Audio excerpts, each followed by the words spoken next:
All right, Nick, let's talk about the Notre Dame Fighting Irish. We've heard about all the coaching hires, flips, a lot of turbulence in the college football world lately. But one thing is certain: Notre Dame has held strong here, and I think a lot of it is due to strategy and how they've been able to recruit their players that allowed them to come out on top in more ways than one. Here, I think the information we have today is going to be really interesting for Notre Dame fans. We'll break it all down in just 1 second here. But first, I'm Andrew, that's Nick, and this is Saturday Morning Inspection. All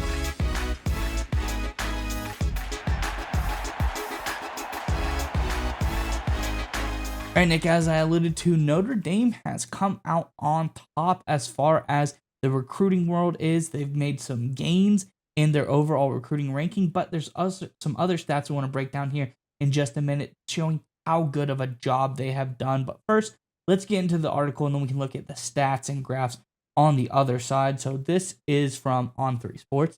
It says, bombshell news broke in the college football world, or recruiting world, as Nashville, Tennessee's Christians Jared Curtis, the consensus #1 quarterback in the 2026 class, flipped from Georgia to Vanderbilt. Georgia then slid from #2 recruiting in the country to #5 after the flip, leaving some spaces to be open, and Notre Dame has now moved up to the #2 recruiting class in the country as National Signing Day is quickly approaching us. Notre Dame hasn't signed a top 5 class per the industry rankings since 2013, and they have never signed a top 2 class. When the Irish brought in the likes of Jalen Smith, Isaac Rochelle, Mike McGlinchey, and Torrey Hunter Jr. in 2013 was when they last had a top 4 national class. Notre Dame has 4 5-star recruits, 15 4-star players, and 8 3-star players in the 2026 class, with a great blue chip ratio of 4 and 5-star players at 70%. And actually, this is also the only time they've also had 4 5-star recruits in this class. So what does all this mean? This means Notre Dame has come out and done a really great job recruiting, holding their class, and having everything locked down. I think there's some interesting things to break away with this. I pull up a chart here just showing you the top 6 recruiting teams in the country. You see Notre Dame has now moved up to #2 there, 27 guys in the class. I think there's something even more interesting. If you look on here, Notre Dame, their average NIL spend per player, much lower than their opponents at $101,000. As you can see, other teams on here like USC, $150,000. Oregon, by far and away, the biggest spender, $249,000 average NIL spend, and the list goes so on and so forth. So what does that mean here? I think what it means is Notre Dame has done some really savvy recruiting. They've hit the ground. They've used their old school recruiting tactics, but they've used some NIL dollars as well. But when they go up against the top teams, they have done a much smarter spend of money, which is illustrated here. I'm going to bring up this graph showing schools, their average class rating versus NIL dollars spent. And basically what you want to see here is in blue is NIL dollars, in yellow is average class rating. And as you can tell, of the top teams, all the class ratings, they're pretty similar. They're within a point or two of each other. They're very marginally different. What you want to see is the smartest teams in college football right now use the least amount of money to get the best classes. As you can see, Notre Dame's blue and yellow are the closest. They're almost even there, showing that they have had the lowest NIL spend, but also got the most bang for their buck, having a very high class rating as well, leading to them obviously being the #2 overall class. There's some other factors go on there, side of the class and other things like that have allowed USC to be ranked as the #1 class. But Notre Dame has done a great job as far as not blowing too much money, but still having a very, very successful recruiting class. I think this shows really well for Coach Freeman and his staff, what they're able to accomplish.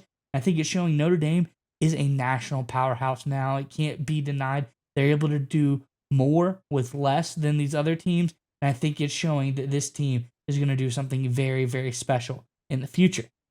Curious what your thoughts are on all of this, Nick. But before we get to you, Notre Dame fans, in the comment section below, we're talking about recruits, we're talking about recruiting classes. bringing up players. National Signing Day is around the corner.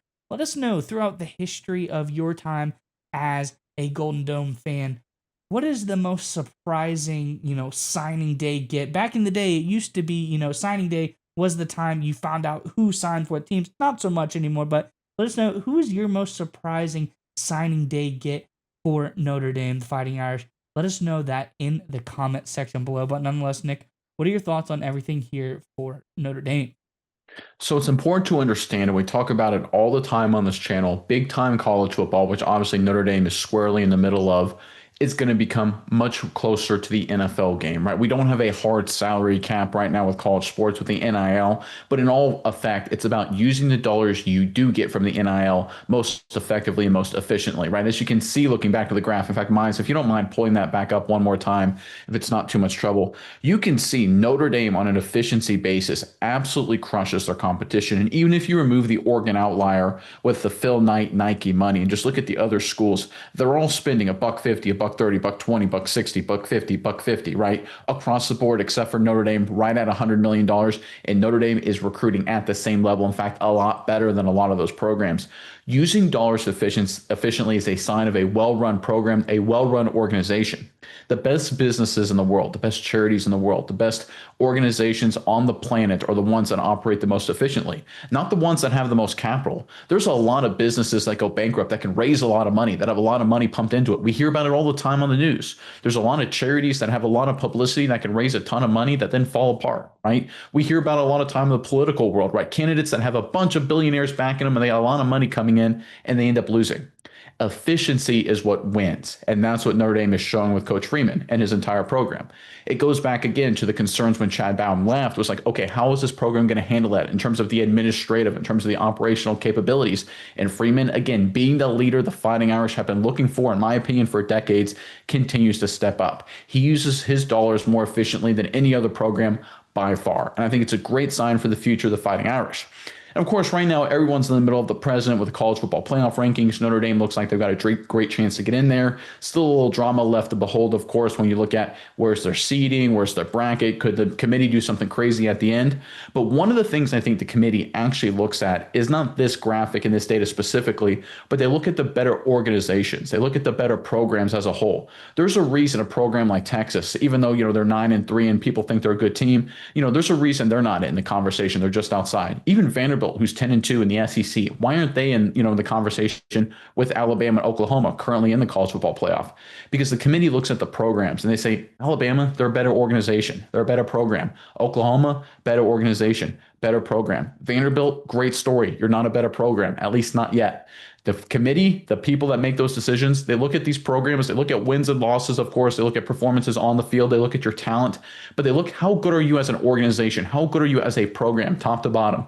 Are you a well-run, well-oiled machine that can handle the postseason challenges? Because it's a logistical challenge. It is a mental challenge. It's a physical challenge, right? It's one of the reasons why the extended playoff makes football so much harder for these programs. Because how do you game plan week to week to week for elite competition? You don't know where you're going, where you're playing. Remember, right, college football before the extended playoff, you knew who you were playing the next week, virtually every single game, with the exception of if you were going to play in a conference championship game. And even then, you had a pretty good idea by the last week or two of the regular season. And then when you had the 14 playoff, you had like weeks of advanced knowledge. In this new world, you may have 6 days, you may have 7 days.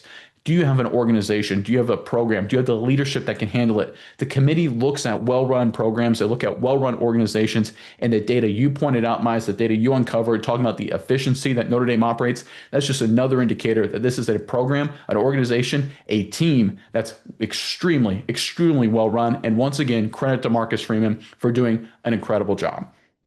Yeah, and a couple more things I want to point out here is when you look at the whole landscape of recruiting in NIL spins, Notre Dame's actually 11th in the country as far as spending, and for a top tier program that's making multiple college football playoff appearances, made the college football national championship last year.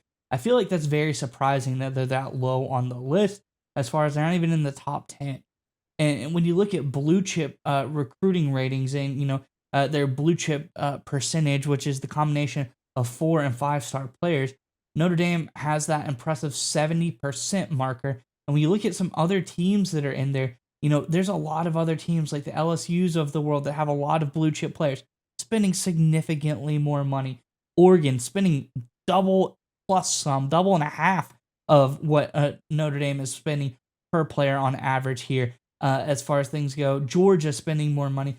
Those teams that have slightly better blue chip percentages in their players, they're spending double, triple, and sometimes more than that, the amount of money that the Fighting Irish is spending. So I think even then, with the amount that they're spending, Notre Dame, it just, you keep digging into the data, the better and better they look. They have a really high blue chip percentage, yet they're still spending less than the top teams. The guys around them are spending significantly more money. This is a team that's done some really impressive stuff, but it's not until I think you dig into those numbers and really look at dollars spent versus quality of players gained. And the more impressive stat to me is you look at the performances of Notre Dame.